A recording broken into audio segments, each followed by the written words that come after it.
You are Locked On Cowboys, your daily Dallas Cowboys podcast. Part of the Locked On Podcast Network, your team every day. Locked on Cowboys. Locked on Cowboys. Welcome back to the Locked On Cowboys podcast presented by Get Upside. Just download the free Get Upside app and use promo code TOUCHDOWN to get 25 cents per gallon or more cash back on your first tank. I am Marcus Mosher. He is Landon McCool. And Landon, we're just going to start right here. I'm mad, man. I'm really bad. I actually was walking around the house making phone calls at like midnight last night just to find out what happened. But DeMarcus Ware, snubbed from the Hall of Fame. Your thoughts? Well, I got to say, it was one of those things where I was kind of following along on Twitter a little bit during the award ceremony stuff, kind of just checking in every once in a while. And then, you know how sometimes when you get on Twitter, you see the evidence of news happening, but you don't actually see the news, right? Yeah. I saw several tweets where I was like, oh man, this better not be true. Oh man, this better not be true. And then starts scrolling through and then saw what happened, put my phone down, and then honest to God, Marcus, I had not thought about it until right before we got on this. And now the fury that I didn't actually let myself feel last night is fully bubbling up in myself right now. So maybe this is a good time to have this podcast. Maybe this is the worst time to have this podcast, and this is the last time we do this show because we're going to get kicked off after all the things I'm about to say. Yeah, you two better have the censor roll. So I actually did not watch the award ceremony last night because the only two things I cared about were what did Micah Parsons win Defensive Player of the Year? He did not. Well, we can talk about that later. Yeah, and I thought it was going to be such a lock that DeMarcus Ware was going to win the award. So I'm like, I'm not even going to stress about it. I had the same exact thing happen to you. I got a text that say he didn't get it. And I was like, what? Are they talking about Parsons? Go to Twitter. Nope. So here are the guys that got in over DeMarcus Ware. Sam Mills, Bryant Young, Tony Baselli. Who else am I missing? Richard Seymour. Sir Seymour from the Patriots. And I'm missing one more, right? I'll find out. But there's no skill players. That was the odd thing. I had a couple different people after I kind of reacted a little bit on Twitter that reached out to me. They were like that are more kind of casual. Leroy Butler. Yeah, that's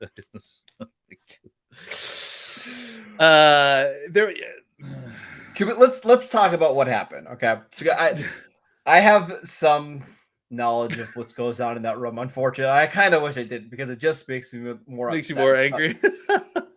It sounds like what happened is that they wanted to make sure that Sam Mills got in because this was his last year of eligibility before he became a senior member. And let's be clear, we got to get Sam Mills in, because that second part doesn't really make sense to me. But apparently, we got to get Sam Mills. I thought Patrick Willis had a better case to make it than Sam Mills, but hey, that's me. So they wanted to get him in. So that's one. In the sense that people know who Patrick Willis is that what you mean? Because he's like a famous football player, whereas Sam Mills is a very good football player that very few people outside of Carolina know who he is. So, yeah, sure. The next one, Richard Seymour. The case for Richard Seymour, I guess, in the room was, hey, the Patriots won 3 Super Bowls in the 2000s, and we don't have anybody of these guys in the Hall of Fame yet. Seymour makes sense to me, right? Okay. I mean, look, part of a dynasty, a huge part of the dynasty, maybe the best defensive player at different points of one of the best dynasties in history. Totally understand that. Richard Seymour was a transformational player, a generational player. And helped and was a huge part of that defense, not just like a guy who was in that defense. Like he was one of the things that was the biggest threats in that defense. So Seymour, I'm totally you're fine with. Yeah. Bryant Young made the Pro Bowl 4 times in his long career. He made 1 All-Pro team. He had 2 seasons with double-digit sacks, and not once did anybody sitting at a bar have a Bryant Young conversation ever in the last 20 years. I mean, it's what's so frustrating is, do you think people are sitting around thinking, you know who I thought was the 5th best defensive lineman in the 90s is Bryant Young? Yeah, I mean, look, yeah, like there's so much, BS that goes around the stacking of the order that these guys have got to go in, and look, I'm not going to sit here and try to defend Bryant Young getting it over DeMarcus Ware. This is dumb. Yeah. This is So, dumb. all right. So let's just get down to what happened. Rick Gosselin, who one of the more famous Hall of Fame voters, said we wanted to make these guys wait because there's so many guys that have had to wait their turn, and we made Charles Haley wait to get into the Hall of Fame, and he has 5 Super Bowl rings. So if we made Haley wait, DeMarcus Ware is going to be okay waiting a year. I hate that logic. The stupidest thing. Guys, your job is to put the best players in the Hall of Fame, not have this nice little line to figure out, okay, who deserves to wait? Who has to wait 5 years? Who has to wait 10 years? And just put the best guys in. It's not that hard. To be clear, the Charles Haley waiting thing, that was your fault, guys. It was dumb. They should have been Charles Haley's fault. You guys were the jerks who couldn't get past the fact that he didn't treat any of you guys very nicely, and you wanted to be more. It would be more important about how your personal relationship with Charles Haley wasn't good, as opposed to the fact that he's the one player who has more Super Bowl rings than any other non-quarterback in the history of the NFL. And you made him wait. You think that that's a good example for why DeMarcus Ware had to wait? Your incompetence and your putting your own ego into the process is a good reason for why maybe one of the best pass rushers of his generation isn't going to be a first ballot Hall of Famer? That seems like to be revealing the whole game. It's the people in charge's complete ineptitude and ego once again inserting itself into the competition, where these other guys that are the actual people that are being influenced and having their lives affected by this, that pour their blood, sweat, and tears into this.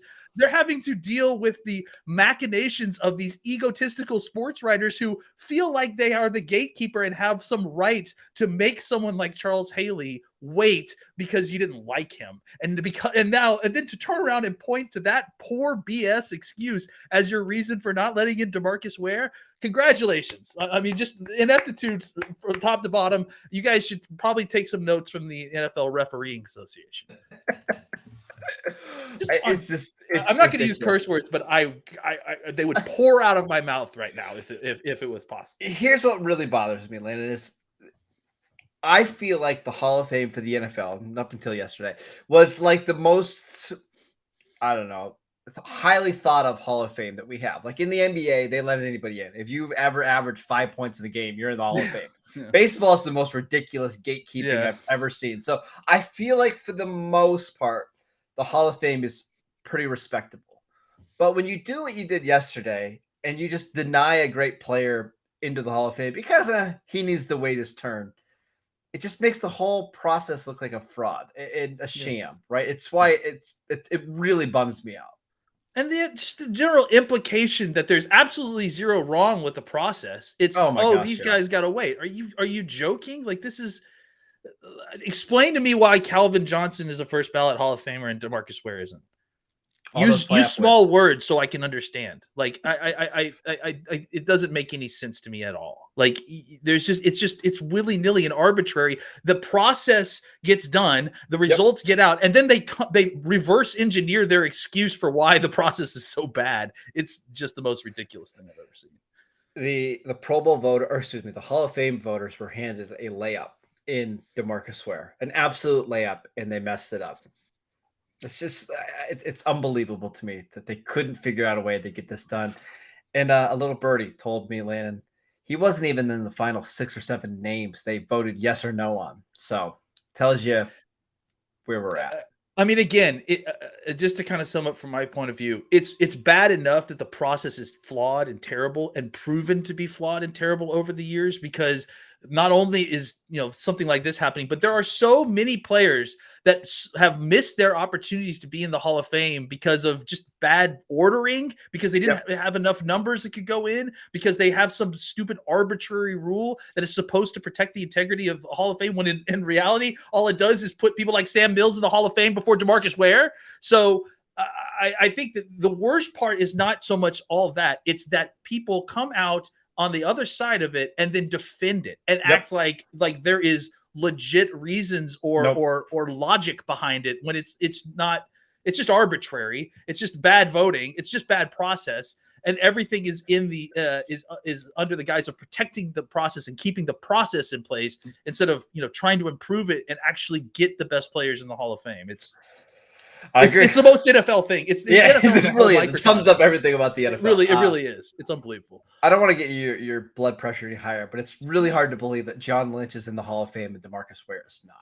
I mean, if you bring up John Lynch's name again, I'm gonna throw something. All right, because my favorite player of all time is Darren Woodson, and Darren Woodson is not in the Hall of Fame, and John Lynch and now Leroy Butler are in the Hall of Fame, and Darren Woodson is not. I feel like I could spit. I did read a couple articles today that voting in Leroy Butler now opens the door for Darren Woodson to get in, because now we can add the next best safety from that generation. It's like, hey guys, Woodson is the better safety. Why not just put it? Listen, I don't want to say there's a Cowboy bias in the Hall of Fame, but there is a Cowboy bias in the Hall. Well, it's just like the NFL. It's just like the larger NFL. And look. It works both ways. It cuts both ways. The Cowboys get a lot of benefits from being the most visible team in the NFL, and then they also get a lot of crap for being the most visible team in the NFL. So, this is one of those situations where, DeMarcus Ware transcends all that and should just be in the Hall of Fame. Yep. Darren Woodson is as far as I'm aware, still the all-time leading tackler on one of the most visual teams in the history of the NFL. So, 5 straight Pro Bowls for Darren Woodson in the 90s, 3 straight Hall of Fames, and probably the best defensive back of that era. And beyond the fact, watch the tape. Leroy Butler was a very good, strong safety.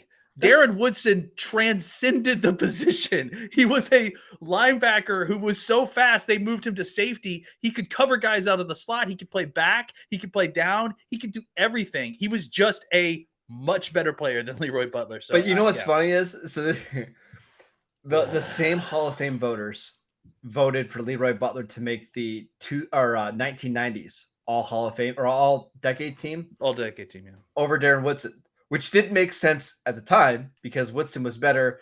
And then the argument for why Butler should get into the Hall of Fame over Woodson is, well, Butler made the all-decade team and Woodson didn't. By the way, was DeMarcus Ware on an all-decade team? I was just wondering. Oh, that's crazy. Huh, that's odd. Anyways, moving on. I'm glad we're not talking about this anymore. Instead, we're going to be talking about Get Upside. Our listeners are earning cash back for every single gallon of gas every time they fill up. Just download the free Get Upside app in the App Store or Google Play right now and use promo code Touchdown for 25 cents per gallon or more on your first fill up. Cash back. Don't pay full price at the pump anymore. Get cash back using Get Upside. Just download the app for free and use promo code Touchdown for 25 cents per gallon or more. Cash back on your first tank. Some people who drive a lot are making $200 to $300. I will not be making that much because I'm not going to Canton this year to watch the Hall of Fame. I thought about it, but you can cash out anytime to your bank account, PayPal, or e-gift card. Just download the free Get Upside app and use promo code Touchdown to get 25 cents per gallon or more cash back on your first tank. Also want to tell you guys about BetOnline. BetOnline.net has everything you need for the Super Bowl, all the props, bets, everything. And it's not just football. BetOnline has up-to-the-minute info on pro and college hoops, NHL, boxing, UFC, along with live real-time updates of current games. Don't wait to take advantage of all the new and amazing offers available for the 2022 season. BetOnline, where the game starts. Are you relaxed and calmed down after that DeMarcus Ware discussion? The problem was that you got me right as I was drinking a lot of coffee. And so it's the combination of having too much coffee and too much to say about the subject matter. Does it bother you that Zach Thomas was more in consideration for the award than DeMarcus Ware. They did play on the same team together for like a year. I guess I don't. Yeah, I mean, did he make it? No, I guess. Okay, so I guess Tom. The fact that Sam Mills made it over him is pretty insulting. But I mean, again, like, yeah, the Ware is Ware to me is the most obvious candidate of all those candidates, and the fact that he didn't make it, that's why it's so absurd, even above Richard Seymour, as far as I'm concerned. And I actually thought Devin Hester was pretty easy too, because he's the best punt returner kicker or best returner of all time. Didn't make the we could have an argument about that, but I don't feel as passionate about that. No, that's fine. I think he didn't even make the final 10. So yeah, I know a lot of people are upset about that for sure. Yeah, that one's a little easier to understand. But all right, let's talk about Micah Parsons. Did win the Defensive Rookie of the Year. First ever unanimous Defensive Rookie of the Year. Is that surprising to you? I mean, not if you watched Micah Parsons this year. Hey, if you have eyeballs, it shouldn't be, right? Yeah, like it seemed pretty. I mean, the fact that he was not even just nominated, but in the final 3 for Defensive Player of the Year. He got more votes than Aaron Donald did for the Defensive Player of the Year. Which again is wrong, I think. I don't know how that happened, man. The whole Defensive Player of the Year thing, the voting should be flipped, right? Oh my gosh, yeah. I think Donald should have won it going away, but I think there's some voter fatigue there, right? TJ Watt is like, I mean, I had a great year, but I mean, it was a lot of cleanup stuff from what I'm not you watch more Pittsburgh than I do because it's your favorite team. But he had 40 pressures this year. I mean, I think Parsons had that in the first 7 games of the season. Yeah, like I don't know. Like it seems like he got a lot of cleanup, and not that TJ Watt isn't like a Defensive Player of the Year type player. I mean, he is. But he's had better years. Felt like this year specifically just wasn't like a outrageous year for him or anything. Yeah, it's just one of those things. I think you should talk about Dan Quinn too, right? Dan Quinn won the assistant of the year. I forgot that. That was actually got a vote. Got a vote as well. Yeah, it was got as many votes as Brian Dable, which I thought was pretty fast. Yeah, that was cool. I think Dan Quinn deserved that. That's probably the one that got me the most excited, because I think now, especially now that he's coming back to the Cowboys, like it's really, really cool to see him honored, and it's pretty clearly he's loved across the NFL. So you did like seeing that. I actually think, but back to Parsons, I think him not winning the Defensive Player of the Year is probably a good thing for him, right? Yeah. He's going to come back super motivated next year. Yeah. And with a healthy knee. With a healthy knee. And actually probably going into the year knowing that he's going to rush the passer more. It's crazy to think that people were down on him when the Cowboys drafted him. It's just wild. Okay. I'll remain quiet over here. Listen, if we would have known that he could rush the passer like that, maybe that's at least my mistake. But listen, I'm going to continue to point this out, because I'm going to refuse to allow the media to kind of spin this around and pretend like no one talked about the fact that he was going to be a pressure player. The Cowboys themselves, when they drafted him, Jerry Jones, the guy that no one wants to give any credit for anything, Jerry Jones himself said the reason we drafted this guy because we think he can be a pressure player. And all the people that are mea culpaing right now in the media were all the same people who laughed at Jerry's face when they suggested that he could do that, because they're like, oh, this guy's just a linebacker. What are you talking about? So kudos to the Cowboys front office for recognizing that early on and recognizing the value there. Now that Jerry Jones said that, do you think that's going to make it? Do you think the Cowboys are going to be less likely to draft a traditional off-the-ball linebacker in the first round anytime soon? I just wonder if Jerry Jones saw the way the Van Der Esch pick turned out, saw the way the Jalen pick turned out, and said, you know what, we're not doing that again. Maybe. I also think it matters, like, the circumstance, right? Because I think that especially this year, picking at 124 is not even the same as picking at other years 124. I think, and there's also a pretty serious difference between where the Cowboys were picking last year, when they picked him and then traded, even when they traded back, versus where they're picking now. So I don't know if the Cowboys are going to be interested unless there's some sort of very special player of taking a linebacker that high again. But I certainly wouldn't be surprised if they picked a linebacker in the first round this year. but again, 124 is not at all the same thing. No, 124 this year certainly is not the same thing as, what was it, 12 or that he had 12 last year? Yeah, that was kind of my thought. It makes it a lot easier to digest if you're drafting outside of the top 20 and for a linebacker, right? I think outside the top 20, it's like, especially in years like this when there's not a bunch of first round players, positional value has value, but it's not the same as it is like inside the top 20, where like this is a cornerstone player that you're getting on the cheap. You need to get that huge gap in what the average pay for a player at that position is versus what the rookie is. You need to really have a huge gap there in order to kind of help pay for other things in free agency down the road. And when you get outside the top 20, when you get outside of that kind of range of transcendent players or players that come into the NFL as top of their position, then ultimately it doesn't matter as much, right? Like it's just more about getting the better player. I agree. Listen, this is coming from somebody who hates drafting linebackers. If the Dallas Cowboys draft one at 24 this year, not going to be that upset, right? Like it's different, right? It's different. All right, let's take one more quick break so we can talk about Built Bar. Built Bar is the absolute best protein bar on the market right now. 130 calories, 4 grams of sugar, 4 net carbs, but 17 grams of protein. They taste fantastic. So many great flavors, including mint brownie, coconut almond. And the new flavor this month is white chocolate cookies and cream. They're all delicious, and Built Bar is coming up with new flavors all the time. Go to Built.com and use promo code LOCK15 to get 15% off your next order. Use promo code LOCK15 for 15% off at Built.com. I would just say that white chocolate is not going to have to wait to get into my Hall of Fame. All right, like Built Bars, when they deserve them, they go right into the Hall of Fame. No waiting, no politics, no stupid PowerPoints. Yeah, you asked Chris Goslin, he probably would make it wait a couple of years. But all right, Super Bowl. First and foremost, I want to know, who are you rooting for, and what is your Super Bowl setup going to be like? You having people over? How are you going to watch the game? I don't know why, but for some reason, when you asked that, I heard Arnold Schwarzenegger going, "Who is your daddy and what does he do?" I'm rooting for.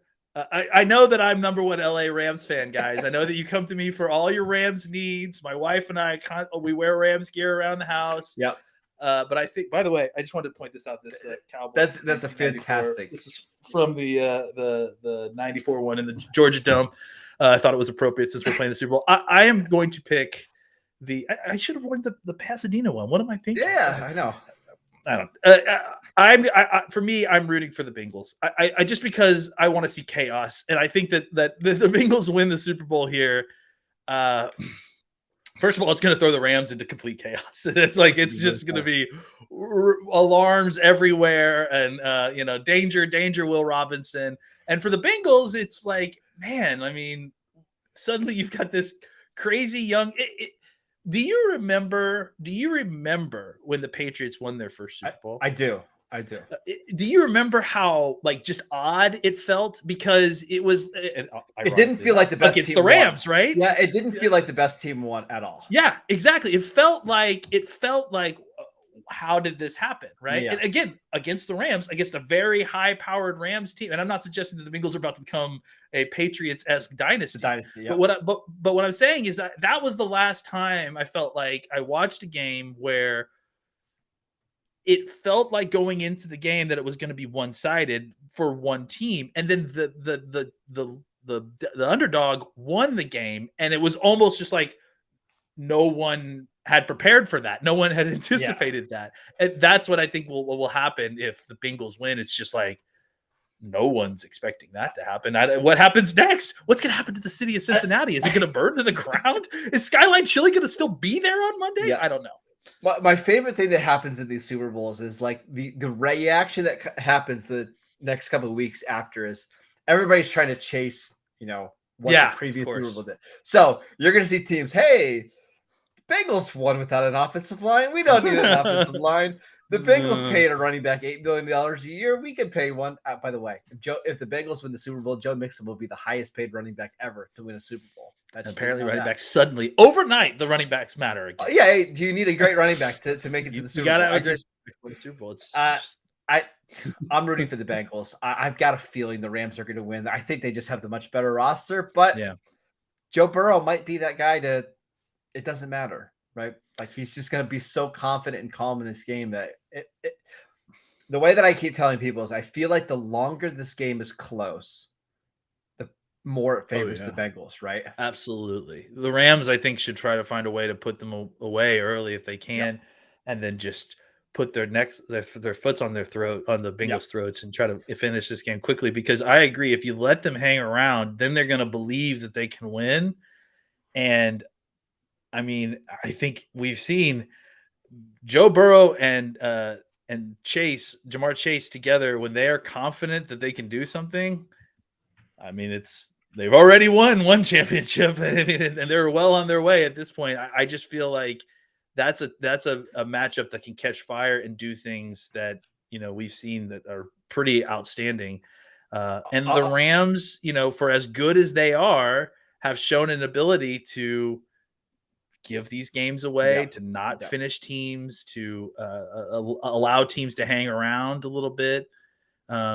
It's funny because I think the Rams game against San Francisco, because of the result, it covered up a lot of the terrible miscues that the Rams experienced in the playoffs at different points.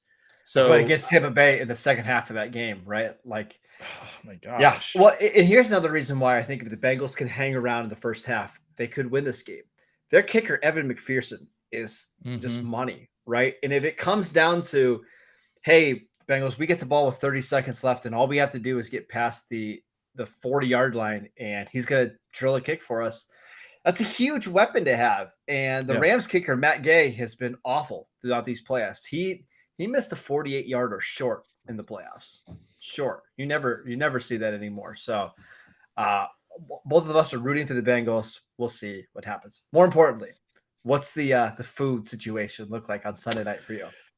Well, we got lots and lots of chips and dips. We got lots of different types of French onion. We've got some queso going. We've got, I think maybe a bean dip. And then I think my wife she makes incredible chicken wings, garlic ones, garlic chicken, barbecue ones, maybe even like a new flavor. Who knows? And then that's also pizza night for us. My wife makes incredible pizza. So it's we're not going to be short of eating. I saw some of the pictures of the pizza. So what's the preferred topping? The preferred topping for me is I like pepperoni, peppers, onions. Like that's a good solid balanced topping for me. But again, she will likely be making multiple types of maybe a white pizza. She makes like 7 or 8 different types, which are all really good. What do you think Rick Gosselin likes on his pizza? Plain cheese. Look, here's the thing. Rick Gosling is an institutionalist, right? Like like that's who he is. And frankly, that's who he was as a reporter. I mean, really the reason we know the name Rick Gosling is because of the mock drafts that he would put out every year that were incredibly accurate. And again, the reason that they were incredibly accurate is because he called around all these guys and they told him who they were going to pick. So, I like Rick Gosling. I don't know that I take a lot of his opinions with a grain of salt because I feel like he's not an analyst, he's a reporter. But I think beyond that, especially when it comes to Hall of Fame, he's there to protect the institution of the Hall of Fame voters. As much as they all may put it under the guise of trying to protect the integrity of the Hall of Fame. Maybe don't let reporters vote on who's in the Hall of Fame. Right? Or maybe let more than just reporters. Yeah. Anyways, back to pizza. I agree with you. The pepperoni sausage or pepperoni, onions, peppers is an elite combo. It's really good. So we're going to do some smoked queso. We'll do some pizza. And then the dips. That's really the big thing because the dips is the key, right? Yeah, because those are nice. You just between commercials, or between the game, you just grab some different dip and. Well, we have to like do some sort of food menu just so that my 7-year-old will have something to be excited about while Dad's watching football. So they focus on the food and how delicious it is, and I'm actually watching the game, and then I'll call them over when it's time for commercials. Okay. We're going to have to send our setups out on Twitter so people can see what it looks like. I'm really curious to see how everybody watches the Super Bowl. it's one of the most fun nights of the year, and it should be a really good game. Yeah, absolutely. That is it for today's show. Thank you guys for tuning in. As always, you can download the podcast wherever you get your podcasts: Spotify, Apple Podcasts, Google Podcasts. You can follow the show at Locked On Cowboys. You can follow Landon at McCool BCB. I'm at Marcus_Mosher. We'll be back on Monday to talk about the Super Bowl, and it's officially off-season talk, right? That's We're going to be getting ready for free agency. Combine's coming up here in about 3 weeks. It's crazy. Busy time of the NFL calendar. This is the end of the season, but guys, this is not the end of the podcast. If anything, we're kicking it into high gear because this is the season. Yeah. This is probably Marcus and I's favorite season. Yeah. If we're not going to be in the Super Bowl, then off season is the best. So I think that means that we have to start our prospect profiles next week, right? I've already gotten. I think I have 12 reports written. I don't have that many. So, but I've started at least, and I've watched a ton of these guys, and the Cowboys, just to kind of real quick, the Cowboys are in a good spot at 24. I think there's going to be a lot of options for them if they end up staying and picking. So I'm excited to kind of go through that list of guys and talk about it with everybody. I agree. Should be a lot of fun next week as we start though. So we'll see you guys next time. Enjoy the Super Bowl. See you Monday.